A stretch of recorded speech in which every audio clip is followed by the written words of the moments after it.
tukio la penalty binafsi, lakini pia na marejeo, mpaka sasa sijui mwamuzi ametumia criteria gani kutoa ile penalty.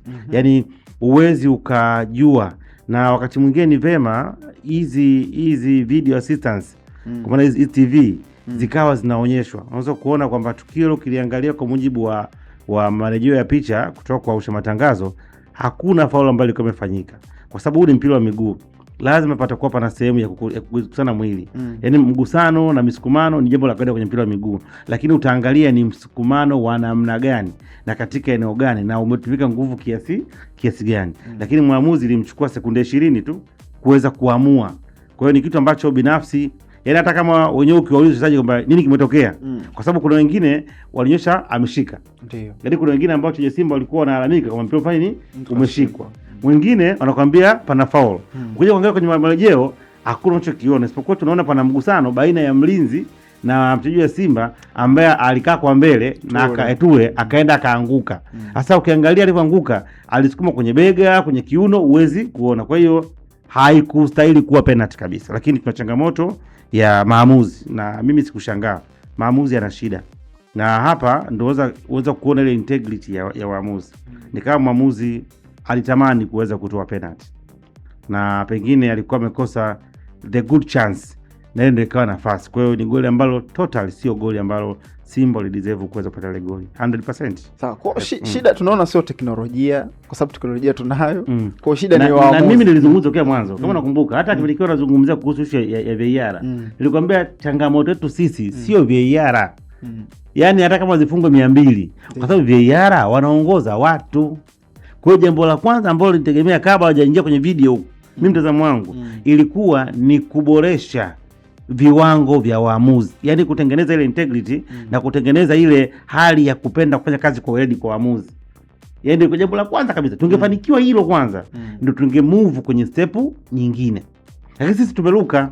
Yaani shida sisi, matukio mengi ambayo tunakuwa tunayaona sio matukio ambayo pengine waamuzi wanashindwa kutafsiri kwamba wanazidiwa na kasi ya mchezo au wanakuwa wanaona. Ni matukio ambayo wanayaamua kwa makusudi. Sio, unaelewa? Yaani mwamuzi anamwambia hapa natoa hii ni offside. Hapa natoa hapa ngoma ni chuma. Sio, unaelewa? Yaani hapa ngoma kwa kati. Hii hapa natoa red card. Sio, unaelewa ninachozungumza? Ndio shida ya waamuzi sisi. Lakini kuna wale waamuzi ambao hapa pengine kasi ilikuwa imemzidi. Kwa hiyo pengine tumuongezea assistance kuweza kupata tafsiri. Au mazingira ilikuwa hapa conjuncted, akashindwa kuona au wengo ikuonekana. Sisi tunayo tatizo, sisi shida ni kwamba waamuzi wanaingia wakiwa wanajua wanachokwenda kukifanya. Wanaingia. Kwa hiyo mwamuzi angalia hata fashion yake, expressions, alipokanaelezea na gundua hapa pana tatizo. Alikosa amani from there. Kama unaangalia sura, alichokifanya amefanya kosa la makusudi la kuweza kutoa goli ambalo halikustahili. Kwa binafsi 100%. Hakuna namna yote ambayo akazungumza kwamba ile ilikuwa ni goli. Haikutakiwa kuwa penalty kwa namna yeyote. Lakini sasa ndio waamuzi. Kwa hata kama tumwekee usiwe FPS hizo zio 600, kama watu hawajaamua kuweza kusimamia sheria, kama watu hawajaamua mchezo uende fair, kama watu wataka matokeo yatokee, haiwezi kutokea. Na haina maana. Haina maana kabisa. Na ukitaka kuangalia ili uweze compare hapo, sasa angalia tukio la kadi nyekundu. Imemchukua dakika 5. Si unaelewa? Ile kadi nyekundu kwa sababu ilikuwa inakwenda kuathiri Simba. Imemchukua dakika ngapi? 5. Akijifikiria.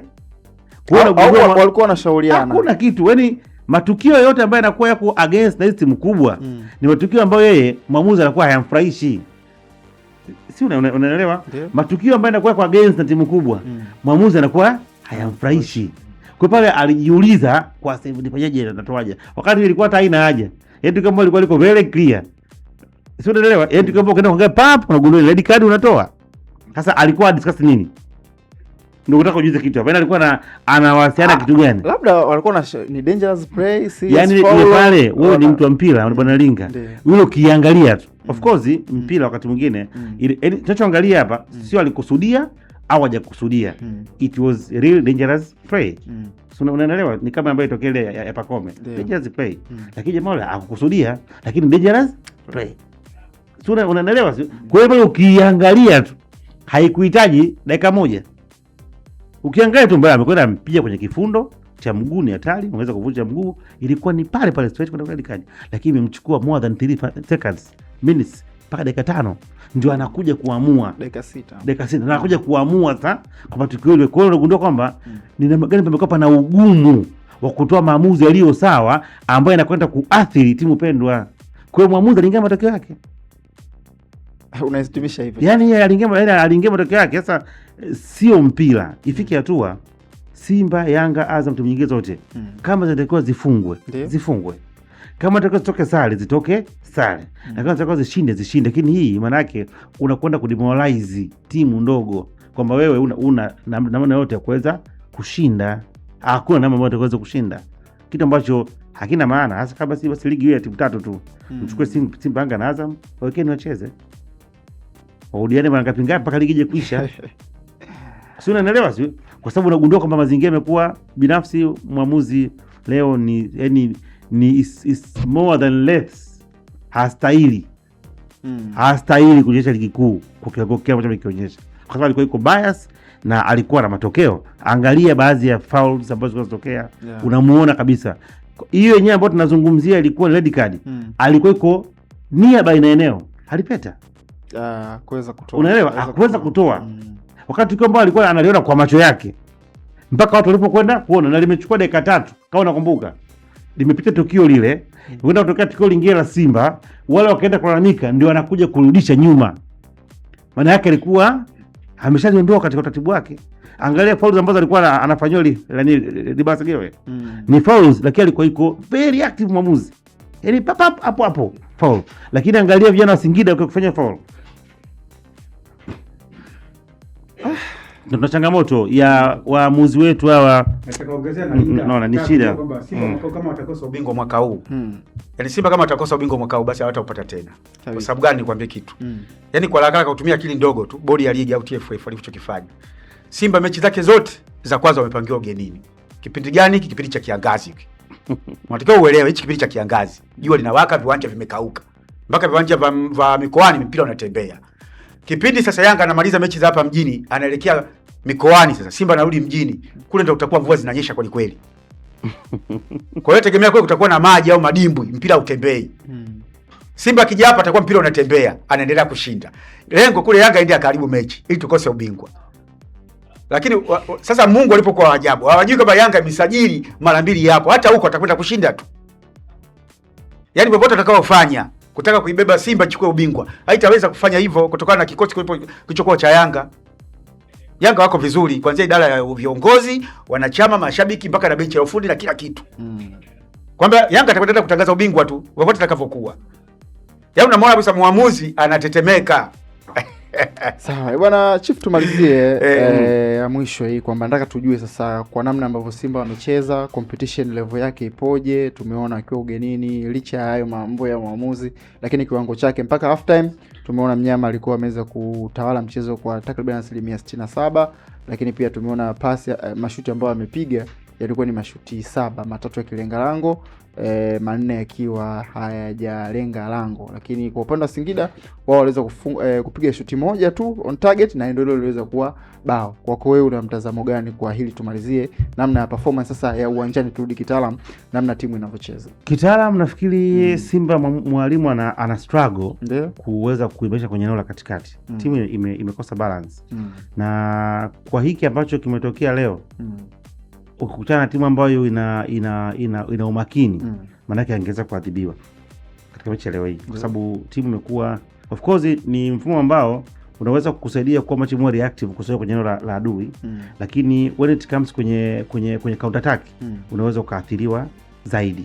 Lakini kinachokiona wachezaji wa Simba wengi hawako fit. Unajua haya matokeo mengi unaona haya ya kadi nyekundu ni nasema ni zile delaying tackling. Yaani wachezaji wa Simba hawana utimamu, kwa hiyo wanachelewa kwenye matukio. Ndio sababu kubwa inayotokea. Wanachelewa, ukiachia mbali ile ya huyo Jabali yule ilikuwa ni emotional ambazo sometimes nadhani kidogo kinafahamika. Lakini angalia Duchu, angalia na huyu. Kwamba kuna late tackle nyingi ambazo wanazifanya, na ile maana yake ni kipimo cha kuona kwamba timu haiko fiti. Utimamu wake haujakaa sawa. Kwa sababu pale Mligo angekuwa yuko fiti, pale alikuwa anakwenda kuwai mpira. Kwa sababu yuko fiti, amechelewa. baada ya kukutana mpira na kukutana na mwili. Kwa hiyo kuna changamoto ya utimamu wa miili ya wachezaji. Hata kama inaanza kuonekana within this round, manake ni hatari kwa upande wa timu. Na inatoa indication kwamba wakifika kwenye mechi ya 10 kuna hatari whether ya kupata kadi nyingi au kwenda kuzalisha majeraha wengi. Kwa sababu wengi unakuta kwamba ukiangalia Simba toka anza kucheza mechi pana siku 3 mechi. Kwa hiyo manake ule muda ile fatiki na kama uko vizuri ni hatari ya kwenda kuchochea maumivu mengine ya mwili. Kwa hiyo nimeona kwamba timu ikistruggle kuweza kupata utimamu, jambo la kwanza. Lakini pia nimeona kama plan ya mwalimu ile structure yake imeharibika kwa sehemu ya katikati. Ni kama timu ambayo ilikuwa inamtegemea Yusuf Kagoma kwenye eneo la ulinzi. Na baada ya kumuondoa yule Kante na Kamara nafikiri. Kwa hiyo pamekuwa pana changamoto kubwa. Neo Maema ni mchezaji mzuri lakini anahitaji apate assistance. Yaani uwezi kumtumia kama mwenye kiungo.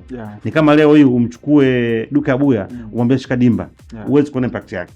Duke Abuya lazima aweze kuassociate na mtu mwingine. Ni kama leo umchukue Max kaa dimba peke yake hawezi kukupa kitu. Kwa lazima wewe na mtu mwingine. Kwa hiyo Neo ni mzuri anapokuwa na typical holding midfielder. Ili yeye aweze kusupporti sawa whether kwenye kulinda au kwenye kuacha mashambulizi kwenye hilo la mbele. Lakini akiwa peke yake timu inakuwa inakosa uwiano na unafanya walinzi waweze kuacha space kubwa za kutengeneza mazingira ya 1 against 1.